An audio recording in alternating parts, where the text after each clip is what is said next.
I built everything I own with hands that this country told me were only good for scrubbing other people's floors.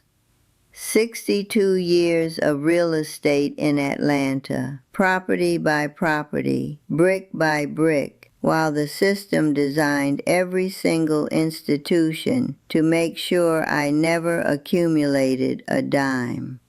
And last Thursday, at 3 in the afternoon, I watched my own nephew photograph my bank statements with the same phone I bought him for Christmas. He did it while I was in the kitchen, getting him a glass of water he asked for, with a smile so warm you'd think he loved me.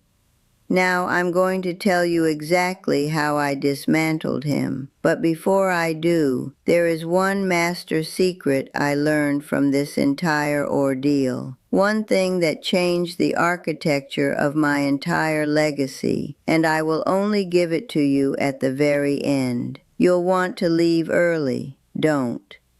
That secret is the difference between dying with your empire intact and dying while your own blood auctions off your dignity before your body is cold. You think I'm being dramatic. You think family wouldn't do that. That's exactly why you're losing. That right there, that refusal to see the knife because the hand holding it once held yours in a hospital parking lot. That is the disease I'm here to cut out of you today. I don't care if this makes you uncomfortable. Comfort is what got you here. Sitting in a house full of people who are measuring your curtains before you stop breathing. Let me tell you who Marcus is. Marcus is 42. He wears suits that cost more than his credit score can justify. He's had 4 businesses, every single one of them a carcass. A car detailing franchise that never detailed a single car. A tech startup that was just a landing page and a prayer. A restaurant that served nothing but excuses for 18 months. And a crypto consulting firm, which is just a fancy way of saying he lost other people's money in a casino made of code. Marcus is charming. Marcus remembers your birthday. Marcus brings flowers that he bought with the gas money his mother slipped him because he can't afford tulips and rent in the same week. And Marcus has a man, a very real, very impatient man, who loaned him money against a poker debt that ballooned into 6 figures. That man doesn't send letters. He sends consequences. So Marcus looked around at his options, and he saw me. He saw his 80-year-old aunt sitting on a trust fund that took 6 decades of defiance against a system that redlined every neighborhood I tried to buy in. And he decided I was softer than the man threatening to break his legs. That's what your kindness looks like to a predator. It looks like a softer option than the consequences of their own failures. You are not loved in that moment. You are ranked. You are easier to manipulate than a loan shark, easier to deceive than a bank, and quieter than a courtroom. That's your position in their spreadsheet of survival. And if that truth doesn't make your stomach turn, you haven't been paying attention to your own life. But Marcus didn't operate alone. And this is where most of you will flinch, because you want to believe that betrayal is a solo act. It's not. It's a franchise. My sister Sheila, Marcus's mother, 58 years old, a woman I nursed through a divorce, a bankruptcy, and a cancer scare that turned out to be nothing but her body manifesting the stress of her own poor decisions. Sheila is the one who gave Marcus the map. She told him when my attorneys were on vacation. She told him which days my housekeeper had off. She told him I'd been forgetting things, planting seeds of cognitive decline in conversations with other relatives, so that when the time came to challenge my competency, the narrative was already half built. My own sister was constructing the cage before Marcus ever walked through my front door. She was doing reconnaissance dressed as concern. Every phone call asking, "How are you feeling, Ruth? Are you sleeping well? Are you remembering to take your pills?" was not love. It was an audit. She was checking my firmware for vulnerabilities, and she was reporting back to her son like a handler running an asset. Now I need you to understand something about the system before I go further, because the system is the silent partner in every one of these crimes. When a black woman in America accumulates wealth, she doesn't just beat the odds. She commits an act of defiance that the entire structure was designed to prevent. I bought my first property in 1974 in a neighborhood where the realtor told me to my face that the sellers would rather let the house rot than see a colored woman's name on the deed. I bought it anyway. I bought it through a white attorney who fronted the offer, and then I recorded the deed in my name the next morning and watched that neighborhood choke on its own hatred.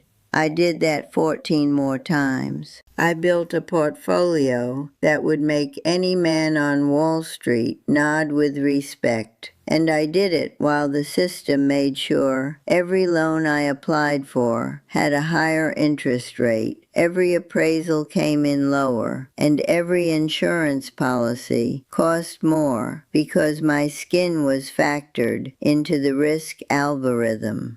The wealth I built was not inherited. It was excavated from hostile soil with bleeding hands. And now my own blood wants to take it because they think proximity to my struggle entitles them to my harvest. The banking system doesn't help. When a large sum moves from an elderly account to a family member's account, the system assumes it's love. It assumes it's a gift. It files it under familial transfer and moves on. There is no alarm that goes off. There is no officer who calls to say, "Mrs. Johnson, did you mean to send $200,000 to a man who has never held a job longer than 11 months?" The system treats elder financial abuse by family members as a civil dispute, which is a bureaucratic way of saying they don't care. And for black elders specifically, the ones who built wealth against every structural impediment this country could engineer, losing that wealth to a familial predator isn't just a financial loss. It's the erasure of a defiance that took a lifetime to construct. Marcus wasn't just trying to steal money. He was trying to undo 60 years of resistance, and he was going to do it with a smile and a fake investment brochure.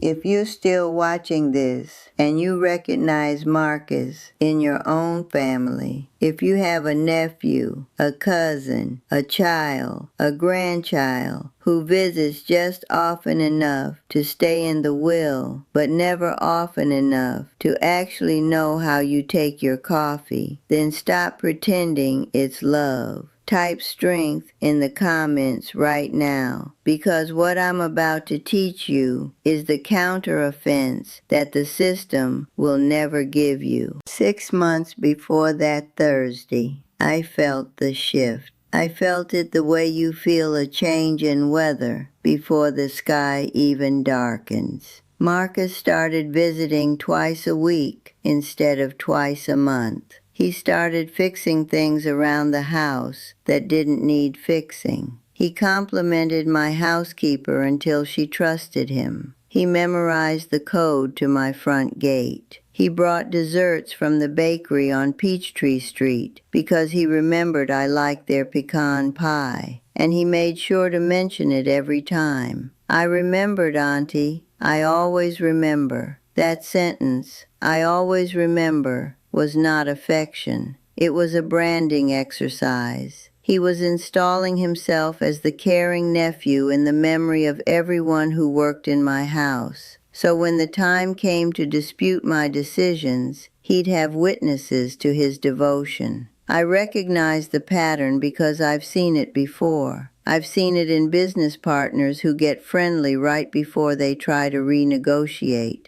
I've seen it in tenants who bring cookies before they stop paying rent.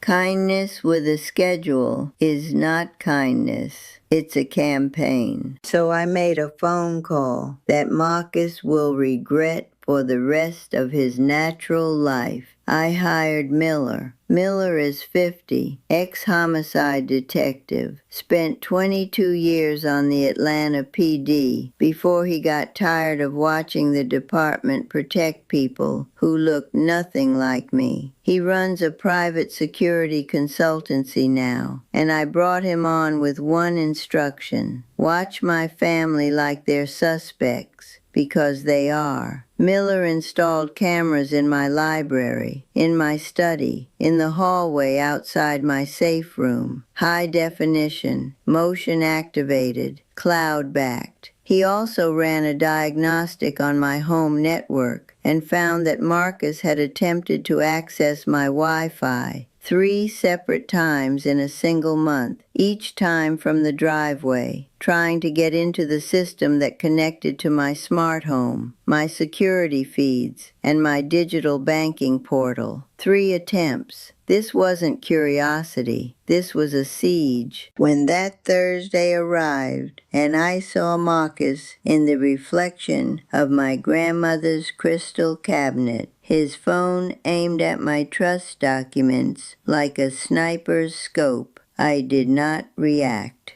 I want you to hear that. I did not gasp. I did not confront him. I did not cry. I picked up the silver tray with 2 glasses of water, and I walked into that room with the steadiness of a woman who has been underestimated her entire life and has learned to turn that invisibility into a weapon. I handed him the glass. I sat down, and I let him pitch me his fake investment. $500,000 into a real estate title fund that, according to Miller's research, didn't exist. The LLC was registered 3 weeks prior in Delaware, a state where you can form a company with less identification than it takes to rent a library book. Marcus sat there in a chair I paid for, in a house I built,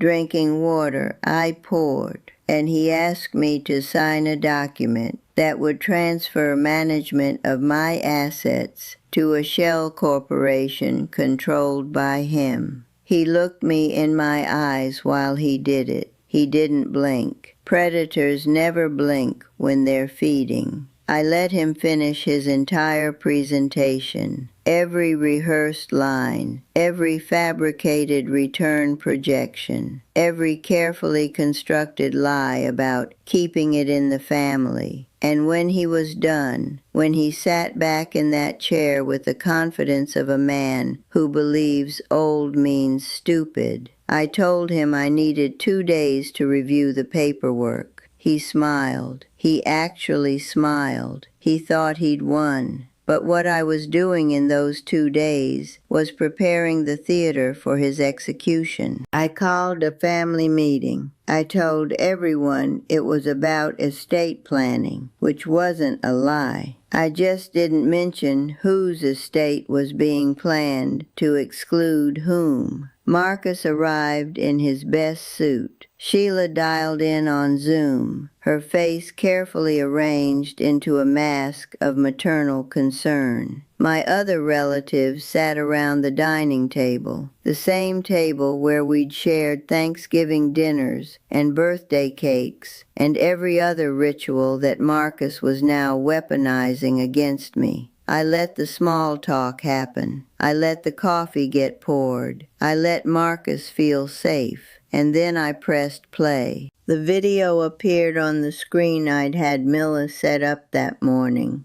4,000 pixels of clarity showing Marcus in my library 2 days prior, photographing my financial documents with the precision of a man who'd done this before. You could see the angle of his phone, the tilt of his wrist, the way his eyes tracked toward the kitchen to make sure I was still out of sight. You could see him swipe through the pages of my trust, zooming in on account numbers, beneficiary designations, asset allocations. The room went silent, not the polite silence of discomfort, the silence of a courtroom when the evidence lands and everyone in the gallery realizes the verdict is already decided. Sheila's face on that Zoom screen collapsed like a building that's been condemned. She knew because she'd helped architect this, and she was watching her blueprints burn in real time. Marcus didn't move. He sat in that chair with his $500 tie and his hollow eyes, and he said nothing, because there was nothing to say. The video was not an accusation. It was a conviction. But I wasn't finished.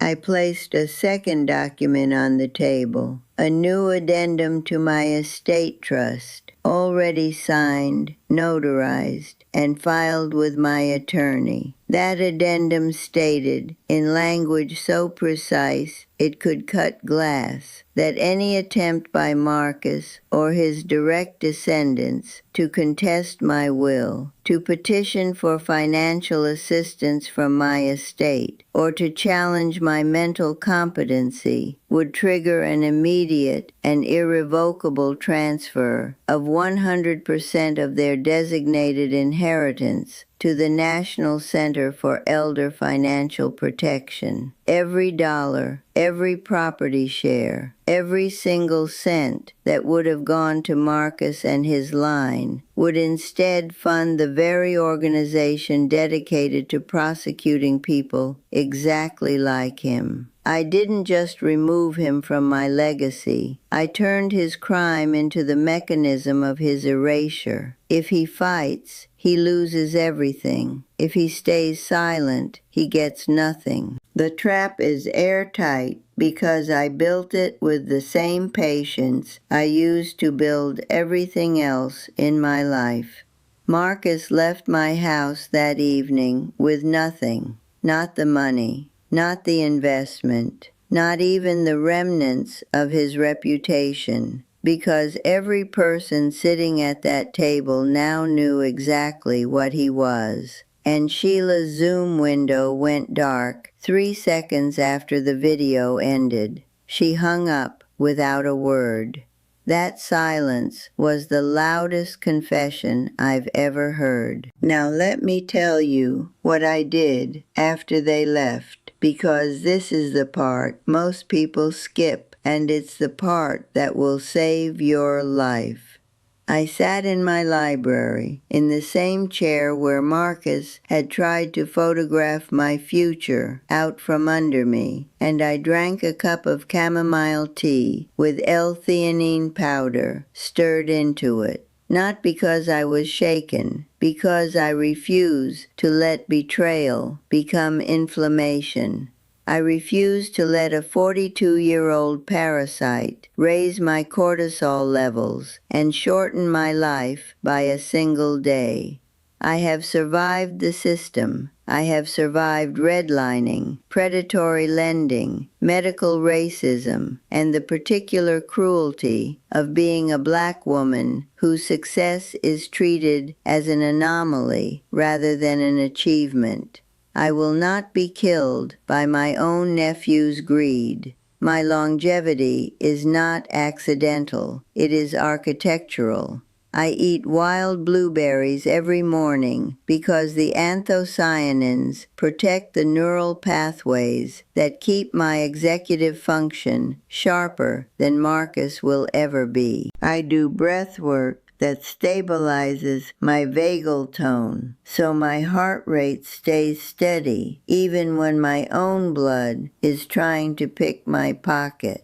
I process betrayal the way I process a bad investment. I calculate the loss, I restructure the portfolio, and I move forward without looking back. I don't grieve for Marcus. I grieve for the version of him I once believed existed, and then I let that grief evaporate like morning dew on hot concrete. Here is the master secret I promised you at the beginning, and I need you to burn this into your memory because it is the single most important thing I will ever say to you. The secret is this. The most dangerous moment in your life is not when a stranger threatens you. It is the moment you decide that someone who shares your blood is incapable of being your enemy. That decision, that emotional override of your own survival instincts, is the unlocked door through which every familial predator walks. You don't get robbed because you're weak. You get robbed because you made loyalty a religion and refused to question the congregation. Your kindness is not a virtue when it is unguarded. It is an invitation. It is an open vault with a neon sign that says, "Take what you want. I trust you." Stop trusting bloodlines. Start trusting patterns. Start trusting behavior. Start trusting the woman who has been watching people for 80 years and is telling you right now, with every ounce of authority this life has given me, that love without surveillance is negligence. You want to protect your legacy? Then stop being the easiest person in the room to deceive. Hire the investigator. Install the cameras. Update your trust every single year. Tell your attorney that no one, not your child, not your sibling, not your favorite nephew, with the warm smile and the cold heart, gets access to your financial architecture without your written, witnessed, notarized consent. Build your fortress with the same ferocity you used to build your wealth, and never, never apologize for it. The people who call you paranoid are either naive or they're the ones you should be watching. I'm 80 years old.